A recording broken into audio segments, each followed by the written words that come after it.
그래서 오늘 제가 키워드는 과학기술 중심 사회로 우리나라가 나가고 있지 않느냐, 앞으로 나가야 되지 않느냐, 이런 이슈로 해서 말씀드리려고 그러고 있습니다.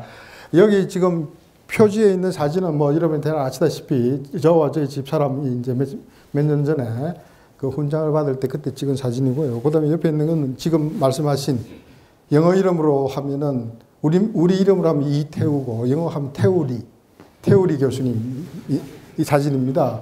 이 몇 년 됐는데 아마 저 2007년인가 8년인가 됐는데 젊은 과학자상을 우리나라에서 기업에 일하시면서 받은 건 처음이실 거고 아마 그때 아마 제가 기억에 그 국내 학위를 받으신 분도 처음인 걸로 그렇게 기억을 하고 있습니다. 그래서 그때 이명규 회장하고 같이 이제 시상을 하고 사진을 찍었던 거 있습니다. 그게 제 교수 생활하면서 하나 또 중간에 이정표가 아니었나 생각을 하고 있고요. 저 위에 있는 사진은 아시다시피 세계 지도를 CO2 배출량으로 면적으로 표시해서 만들어 놓은 겁니다. 그건 뭐 보신 분은 다 보셨겠지만은 그만큼 과학기술 중심 사회 키워드 속에 또 기후온난화라는 그런 키워드가 같이 있기 때문에 우리나라가 가지고 있는 책임이 어느 정도인지를 우리가 비록 아주 조그만 나라라고 이렇게 생각되지만은 경제적으로 한 10위권의 대국이고 그만큼 또 기후 변화에서도 그런 책임이 있다는 것을 나타나기 위해서 그냥 하나 가져온 것입니다.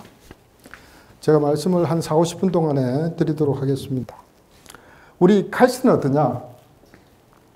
카이스트 화학공학에 대해서 우선 말씀드리면은 우리 카이스트 내 여러 과가 있지만은 그래도 화학공학은 세계에서 한 17등 정도 되는 여기 다른 전공들은 뭐 22등 물리 이런 쪽은 별로 그렇게 우수하지 않는 것처럼 보입니다. 그래서 상당히 그래도 재료 쪽하고 우리가 상당히 그래도 기여를 했다. 우리나라의 그 학문적 위치를 세계에 알리는데 우리가 같은 경우에는 예를 들면 뭐 이상한 교수라든지 이런 스타 교수들이 있기 때문에 뭐 그런 일이 달성되지 않는 생각을 하고 있습니다.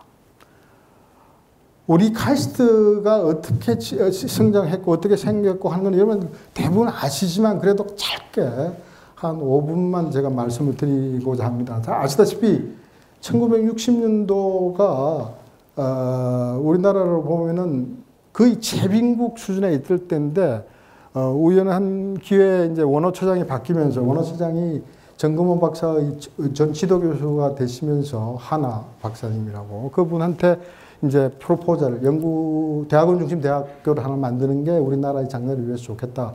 그래서 그때를 기억하면은 우리나라가 경제개발 5개년 계획도 계속해서 추진했지만은 과학기술진흥 5개년 계획도 같이 수립을 해서 하던 때입니다. 그때부터 해가지고 그런 거 일환으로 해가지고 과학기술진흥계획 일환으로 과학원이라는 걸 만들게 된 것입니다. 했는데 정부에서 하도 나라에서 다른 대학에서 하도 반대가 심해가지고 대학교라는 이름을 쓰지 않고 한번 해보라.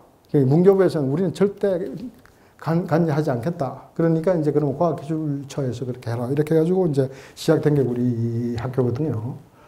그래서 상당히 반대도 많이 있었고 이런 상황에서 이제 시작을 해서 하도 이 이름이 안 좋아서 그게 안 되니까 이제 우리가 한 게 비상수단으로 그래서 이제 대학이라는 이름을 안 붙이니까 일반 국민들한테 상당히 오해를 많이 받았고 우리 과학기술은 그러면은 과기부하고도 혼돈하는 사람이 있고요. 우리끼리도 저희도 석사 과정을 여기서 했는데 한국고아원이라는 별명도 있었습니다. 왜냐 그러면 먹여주고 재워주고 다 하잖아요. 밥도 주고 재워주고 뭐 공부도 시켜주고 하니까 그런 별명도 있었는데 이 칼리지 중에 대학이라는 이름을 안 붙이는 거는 영어권에서는 많이 있습니다. 좋은 학교들 많이 있죠. 여기 보면 무슨 스쿨도 있고 뭐 유니온도 있고 많이 있는데 우리나라는 대학이라는 이름이 붙이지 않으면은 이게 이제 학부모들이 인정을 안 해주니까 우수한 학생들을 모으기가 굉장히 힘듭니다. 그래서 이제 우리가 했던 게 예를 들면 2002년도에 제가 이제 기획생 할 때 카이스트 법을 바꿨지 않습니까?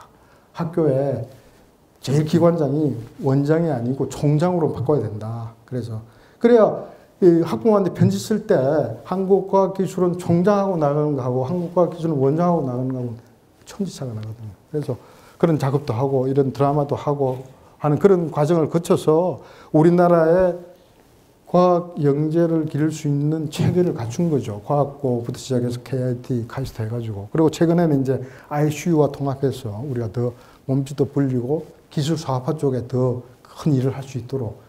이 ICU는 주로 IT 쪽하고 경영 쪽만 있는, 기술 경영 쪽만 있는 학교였는데 그분들하고 우리가 조인함으로써 상당히 우리가 기술 사업화 쪽에 더 큰 관심을 가질 수 있고 더 역량을 발휘할 수 있게 된 그런 계기가 됐습니다. 그것도 있고 그분들이 또 이 기금을 굉장히 많이 갖고 계셨거든요, 그때. 그래서 우리 학교 재정에 많은 도움이 됐습니다. 뭐 보신 분도 있고 안 보신 분도 계시겠지만은 우리 국민소득을 로그 플러스 한 겁니다. 이게 연도고요. 로그 플러스에서 리니어하게 올라간다는 얘기는 엑스포넨셜하게 증가한다는 얘기 아닙니까? 총 GDP도 마찬가지입니다. 세 번째 있는 게 고분자 논문수는 제가 고분자 학회에서 발표되는 논문을 한번 따져봤습니다. 그게 우리나라 전체 논문수와 거의 유사할 겁니다. 그것도 거의 같은 슬로프로 올라가고 있어요. 그 다음에 이게 아까 얘기하던 3천만 원부터 3천억까지 간 우리 카이스트 연구비입니다. 이게 우리 학교뿐만 아니라 우리나라 전체 연구비하고도 일맥상통할 겁니다. 우연한 것은 요거는 삼성전자의 시가총액입니다. 주식시장에서.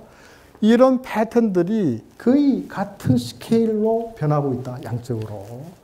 이건 뭔가 서로 이렇게 인과관계가 있다고 이렇게 느낄 수 있거든요. 그래서 결론을 내릴 수 있는 것은 과학 수준과 경제 수준이 질적으로나 양적으로 콜리레이션이 있다. 이렇게 말씀드릴 수 있겠다는 겁니다. 다르게 얘기하면은 카이스트가 이렇게 성장하면서 우리나라의 성장과 계열을 같이 하고 있다. 기여를 같이 했다. 그래서 지금 현재 대기업이라든지 전국 공과대학이라든지 이런 쪽에서 일을 하고 있는 사람들의 거의 25%는 저희 출신들입니다. 그러니까 우리나라를 발전하는데 한 4분의 1 정도 기여를 했다. 뭐 감히 그렇게 말씀드릴 수 있지 않나 이렇게 생각을 합니다. 그래서 과학 수준이라는 것이 결국 경제 수준하고 된 것이고 한 걸음 더 나아가게 되면은 국가 생존을 담보하는 안보하고 관계가 된다. 이렇게 말씀드리는 게 제가 주장하고 싶은 바입니다.